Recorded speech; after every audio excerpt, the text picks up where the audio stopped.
कपड़े धोने वाली बहू। शादी के पहले से ही विभा को कपड़े धोने का बड़ा शौक था।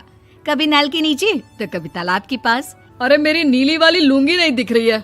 विभा की अम्मा, कहाँ रखी है लुंगी? अरे वो तो विभा ने परसों ही धोकर रखी थी आपकी अलमारी में, देखो वहीं होगी। वो ना मैंने आज धो दी, मुझे लगा कि गंदी हो गई होगी। अरे कैसे गंदी हो गई थी? उसे तो मैंने पहना भी नहीं। हे भगवान, इस लड़की के कपड़े धोने की आदत से परेशान हो गया हूँ मैं। जितना तो घर में राशन नहीं आता, उससे कहीं ज्यादा डिटर्जेंट पाउडर का खर्चा है। इसकी शादी करवा दो, शादी। जाए अपने घर में ही करे काम, फिर चाहे घर के कपड़े धोने हो या पूरे गांव के। हाँ ठीक बोल रही हो, देखता हूँ मैं कोई लड़का। वो दिन भी आ जाता है जब विभा को देखने लड़के वाले आ जाते हैं। लड़की मुझे अच्छी लगी। होने वाली सास कहती है, बेटी अगर कुछ पूछना है तो पूछ लो। वैसे तो हमारी लड़की बहुत ही शर्मीली है, जो बोल दो वो मान लेती है, इसे क्या पूछना होगा। अरे कैसी बात कर रही हो माँ, मुझे इन लोगों के घर रहना है, सवाल तो कई है। हाँ हाँ बेटा, पूछ लो ना, क्या पूछना है। आप लोगों के घर कपड़े कौन धोता है? सास का मुंह बन जाता है। देखो, अगर तुम ये कहना चाहती हो कि तुम्हें कपड़े धोने नहीं आते तो सुन लो, कपड़े मैं ही धोती हूँ, लेकिन तुम्हारे आ जाने के बाद मैं रुमाल तक नहीं धोऊंगी। अरे चुप रहना भाग्यवान, बहू बेचारी घर आई नहीं, उसे डराना शुरू कर दिया। वो क्या है ना बिटिया, अभी तक तो ये कल्लू की माँ ही धोती थी, लेकिन अब तुम्हारे पापा तो दहेज में वॉशिंग मशीन देंगे ही। तभी विभा की माँ बोल पड़ती है, सवाल भी पूछा तो क्या। वैसे भाई साहब, मशीन की तो फिर भी कपड़े धोने की कैपेसिटी होती है। मतलब जो बिटिया दे रहे हैं ना विभा, इसे कपड़े धोने का बहुत शौक है। ये आप लोगों के क्या, आस पड़ोस गांव मोहल्ले सबके कपड़े धो दे और उफ तक ना करे। बाहर देखा नहीं आपने कितने कपड़े सूख रहे हैं?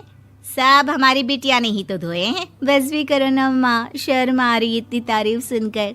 और तो और एक दाग निकाल कर दिखाओ तो मान जाऊँ। हाँ अच्छा, माफ करना बेटा, मैंने गलत समझा।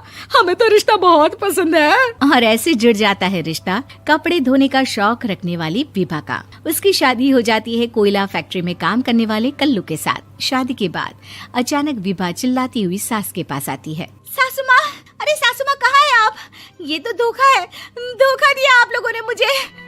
इसे ससुर के चक्कर के बारे में पता चल गया। अरे तो उसमें तुझे क्यों धोखा मिला है? अरे नल में पानी नहीं आता, कपड़े कैसे कब धुलेंगे? अच्छा, तू पानी नहीं आ रहा उसकी बात कर रही है। तो आपने क्या सोचा? कुछ नहीं। अच्छा, तेरी माँ ने कहा था कि कपड़े धोने का शौक है तुझे, याद आया मुझे। शौक बोलकर कपड़े धोने वाले मेरे जुनून को कम ना आके सासू माँ, कपड़ा धोना मेरा गुरूर है। तभी पति भी वहाँ आ जाता है। अभी मैंने इसे सनी देओल की फिल्म दिखाई है, उसी के डायलॉग मार रही है माँ। अच्छा सुन, साफ साफ बता रही हूँ, पानी सुबह 4 से 6 और शाम को 10 से 12 आता है, समझी? विभा टाइमिंग सुनकर हैरान हो जाती है। ये क्या भूतों का मोहल्ला है?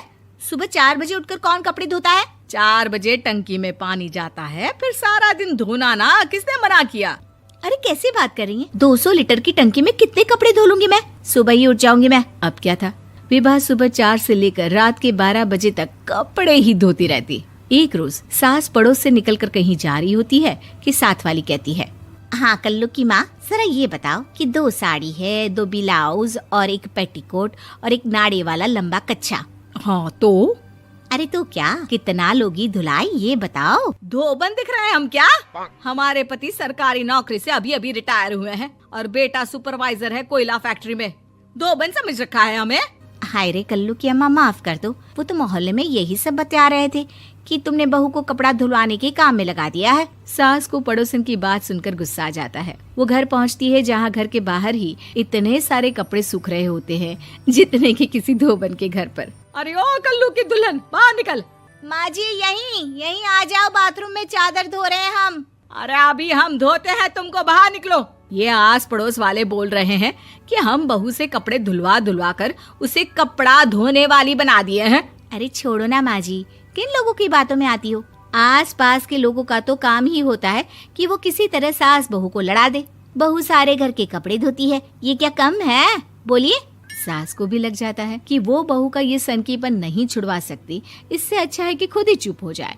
एक रोज सास और बहू मंदिर जाते हैं, जहाँ सास की साड़ी वहाँ खड़ी भीख मांगने वाली से मिलती है। माँ जी क्या बात है, आपकी साड़ी उस भिखारन से कितनी मिल रही है ना? हाँ हाँ देखो तो, दोनों की साड़ी मिल रही है। क्या बात है कल्लू की अम्मा, तुम खुद को तो अफसर की बीवी बताती हो और ऐसी सिंपल सी प्लेन साड़ी पहनकर घूमती हो। सिंपल और प्लेन नहीं है ये साड़ी। तो क्या सोने के धागे से फूल बने हैं? कुछ भी सासू माँ, कुछ भी। हाँ बने थे इस साड़ी में सोने के धागे से फूल। मेरे पति लेकर आए थे मद्रास से स्पेशली मेरे लिए 10,000 की। ताहे भाई साहब इस भिखारन के लिए भी सेम टू सेम साड़ी लेकर आए होंगे 10,000 की।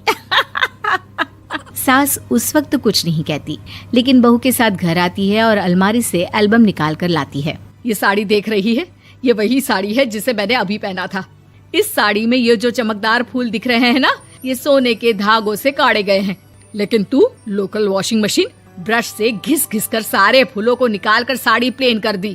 मुझे माफ कर दीजिए सासू माँ। और तो और, जब मैंने तुझे तेरी गलती के लिए कुछ नहीं कहा, लेकिन तूने तो सबके सामने मेरा मजाक ही बना दिया। क्यों? बहू को समझ में आ जाता है कि अब से उसका कपड़े धोना बंद।